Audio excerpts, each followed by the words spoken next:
Hello, everybody, and welcome to WDW Radio Live. I am Lou Mongello, and this is the WDW Newscast for Wednesday, October 8th, 2014. I'm here to help you have the best possible Disney vacation experience and bring you a little bit of Disney magic every week with this live newscast over here at WDWRadioLive.com and over at WDWRadio.com. You can find the podcast, my videos, blog, newsletter, free app for your mobile device, discussion forums, audio tours, books, events, and lots more. Again, you can find everything over at WDWRadio.com. I am excited, as always, to be back with you guys every Wednesday. I love being able to talk with you real time in the chat room about the weekly Walt Disney World news. Before I get started tonight, though, I do want to share some personal news for me and really for all of us. Because yesterday, all of us here at WDW Radio, we lost a member of our family, as Jonathan Grant, who was battling bravely for 18 months. He has moved on to a more beautiful, wonderful place where I am sure his smile that was so very infectious and his laugh and his silly sense of humor is going to make people smile there as well. Jonathan always had such a positive outlook, and he and Sammy fought bravely, but always with a smile on their face, and he's really savored every moment of his life. And as I think about him, I remember seeing him all the time when he lived here in Florida, coming to the meets of the month and taking pictures and being with us every step of the way during the 24-hour show so many years ago. And how one of my favorite memories of Jonathan is when we were having one of the meets of the month in the Magic Kingdom in January. It started to sleet and snow, and it was just cold and miserable. And this guy stood outside by himself for 2 hours, just telling people and asking them who were randomly walking by. He wasn't sure. He's like, so are you here for the meet? And it was hysterical when he said it. And I laugh and I smile as I think about Jonathan. And I think that's how he would want us to remember him, with a smile on our faces. And I know that all of our hearts are with him and his wife and his family. And I don't know when arrangements are, but I think in my heart of hearts that if you want to do something to remember Jonathan, he would likely ask you to make a donation in his name to the Dream Team Project in his honor, but dreamteamproject.org. So Jonathan, you are missed, my friend. You are very much missed by your entire family here. So I hated to have to start off the news like that, but in the grand scheme of things, that is really more important than anything else. So like Jonathan, I hope you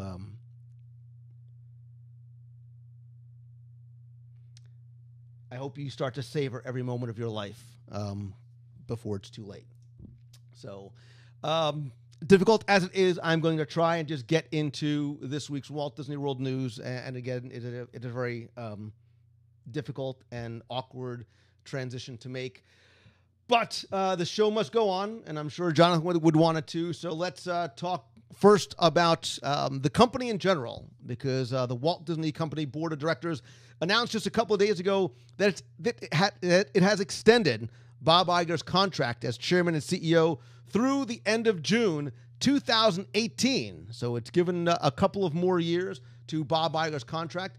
As you know, he has pretty much run Disney without a number 2 executive since he took over back in 2005. And I have said this on numerous occasions that, I think when his run in 2018 is over, history is very quickly going to look back on him and his legacy as being one of acquisitions with Pixar and Marvel and Lucasfilm and Star Wars and all these things, that perfect marriage for the company. And I think that very much harkens back to a philosophy that Walt Disney himself had, which is to surround yourself by the best in the business. And look, especially the past couple of years, ridiculously prosperous for Disney with things like Frozen and Avengers and Guardians of the Galaxy, which have sort of transcended, like it or not, transcended the films themselves into consumer products and theme parks. And if you are a stockholder and a shareholder, remember, this is a business first and foremost. They have had exponential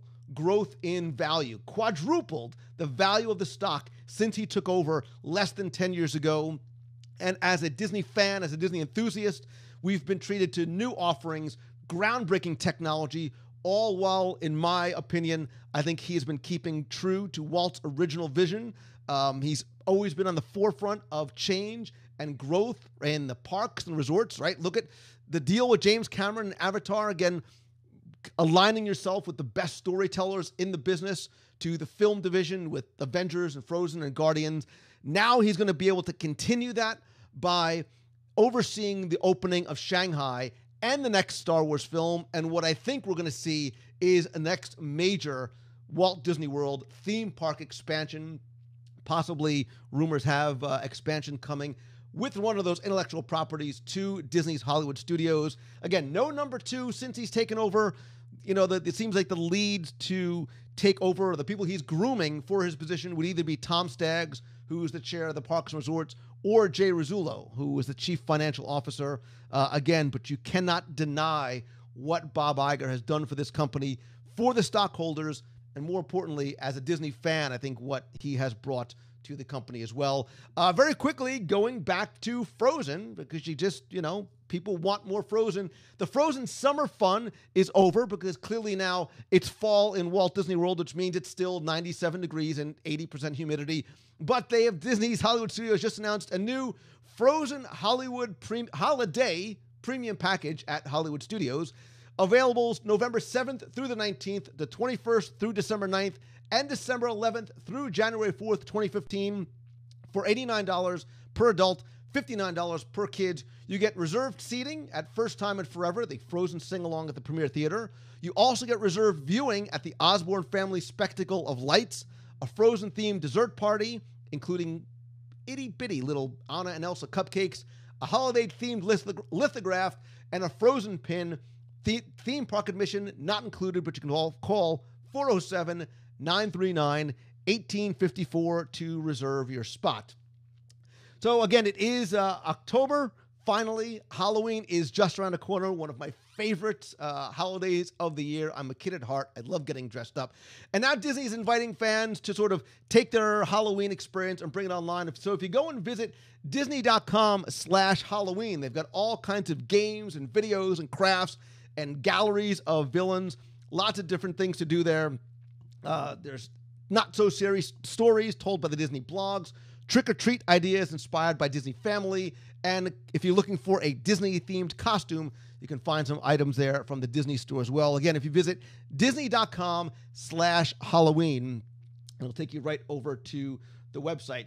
Over at Epcot Center, Disney has announced the list of celebrity narrators, including the confirmation, again from Frozen, of Jonathan Groff, who's Kristoff, and actor Joe Morton from Scandal, to the list of celebrity narrators for the Epcot Candlelight Processional. I can't talk tonight.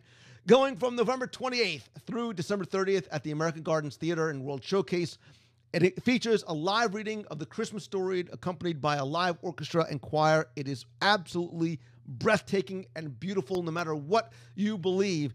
It is a wonderful story told by narrators like Jodie Benson, Neil Patrick Harris, Jonathan Groff, Whoopi Goldberg, Joe Morton, Cheetah Rivera, Anna Gasteyer, Marley Maton, Isabella Rossellini, Blair Underwood, and Stephen Curtis Chapman. Again, there's a couple of slots that still need to be filled. There are 3 performances every night, 5:15, 6:45, and 8:15. No tickets required. It is included with your Epcot Center admission, but I do suggest getting there early, as lines to get into the theater can get long very quickly, very early. Like, people line up at 11 o'clock for the 5 o'clock show.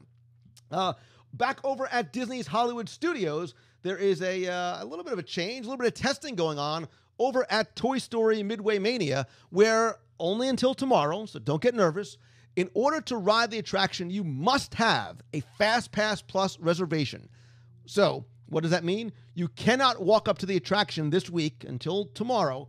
You cannot walk up to the attraction and go into the standby queue. They are testing the ability for guests to make a FastPass Plus reservation via the My Disney Experience website or the app, or by using one of the FastPass Plus kiosks located in the park. Now, obviously, they are going to allot many more FastPass Pluses to this test during the week, which ends on Friday. They have done this in the past at Soarin' and at Princess Fairytale Hall for Anna and Elsa. I think what they're really looking to do is gauge interest, gauge the response, maybe configuring a possible third track. I've actually heard from some listeners who have been there this week, and they actually, believe it or not, they liked it. They said, you know what? We were there. We didn't wait at all. We were in, out, done with the ride in 15 minutes. They went into the park that morning, got a Fast Pass that day for later on that afternoon, so you can still get your Fast Pass Plus while you're there. I think there obviously is going to be, for guests who don't know this, there's going to be a little bit of adjustment, cast members having to make them understand what's going on. But remember, this is only a test of the system, and it's going to be interesting to see how these tests may play going forward. But again, from what I've heard so far, some of the people, once they understood what they needed to do, were happy about not having to wait longer than just a couple of minutes to ride the attraction. All right, so let's go back from Disney's Hollywood Studios over to the Magic Kingdom, where this week the Memento Mori shop opened in Liberty Square. I was actually there on Sunday. I don't know. I was there over the weekend, and they had a sneak peek. Now, Memento Mori is actually Latin, which means remember that you have to die. But according to story, Memento Mori was once the home of Madame Leota and is now a destination for a ridiculously awesome array of Haunted Mansion-themed merchandise created especially for the Disney parks. If you look through, you can actually see a remnant of Madame Leota in there in terms of her images. And if you listen very carefully, you might just be able to hear her voice as well. They've got some very, very cool stuff, not just in terms of soft goods and pins and shirts and things like that, but also a lot of stuff for the house, for your home as well. Now, right now, there is a limit of 6 items per style, per guest, per day. Say that 6 times fast, for products carried in the shop. Because obviously what they don't want is people going in, buying everything up, and then putting them on eBay, share it with the rest of the class. But there is very, very, very cool stuff.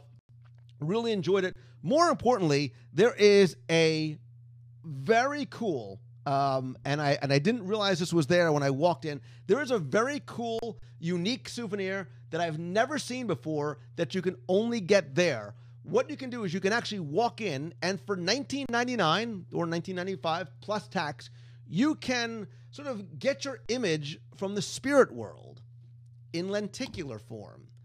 And what you do is you go into Madame Leota's little room there.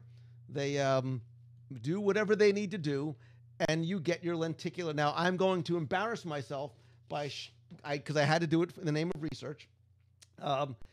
You get this very cool lenticular image of you as a living person and you as a dead guy. So this is what I'm going to look whenever that day finally comes. Scary? Not so scary. Scary Lou alive? And now I know it's hard to see with the reflection. So it looks just like the changing portraits in the hallways of the Haunted Mansion. It's cooler in person. I love it. I was very surprised that it was only $19.95. I expected it to be twice that because I think people still would have paid it. But I think it's a very, very cool souvenir. You want to take, look, I love this. I love the idea of Memento Mori. I love the idea of attraction-specific gift shops, right? We sort of all joke about how you exit the attraction into a gift shop. I think this shop is going to do ridiculously well, and hopefully it is the sign of things to come, right? I'd love to see more Jungle Cruise-inspired merchandise. I'd love to see things for, some of the other attractions that we love as well. I like the fact that all the shops are starting to be a little different. It's not the same items throughout. You get the general items in places like the Emporium, but as you go into different lands, you can get things specific to that land or to that park or to that attraction in there. I think that the Memento Mori shop is very quickly going to become the favorite of a lot of guests, not just because of the theming, but because of the wide variety of merchandise. And again, they have everything from iPhone cases to shirts to hats to ties to anything for the house.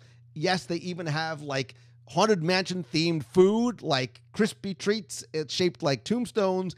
And I don't know what Haunted Mansion themed cotton candy tastes like, but I'm sure it's magically delicious. Even though the flatware and the plate, the silverware and the diningware would make a really, really cool addition just in time for Halloween. So I dig it. If you have been to Memento Mori, I would love to know what you think. And do you like this idea of attraction and land-themed specific shops starting to see what I did there? Accidentally starting to creep up or creep into Walt Disney World. If so, I'd love to hear your comments or see your comments or read your comments as they were in the comments below at youtube.com/WDW Radio, or tweet me. I'm at Lou Mongello, or facebook.com/Lou Mongello. Again, don't forget to visit the website, www.radio.com, as well as loumongello.com, to find out some of the other things I'm doing and places I'll be speaking outside of the Disney stuff. Don't forget, too, we have our cruise on the Disney Wonder coming up next year, June 1st through the 8th. We still have availability there.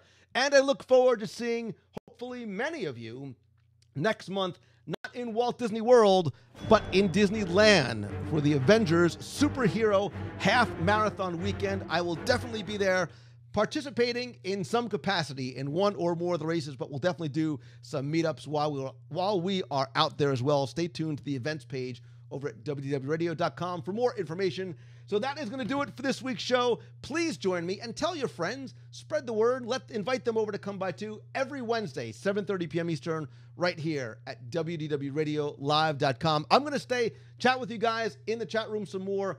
The Box people, I invite you to come back next week. So until next time, thanks so very much for watching. Have a great week, everybody. See ya.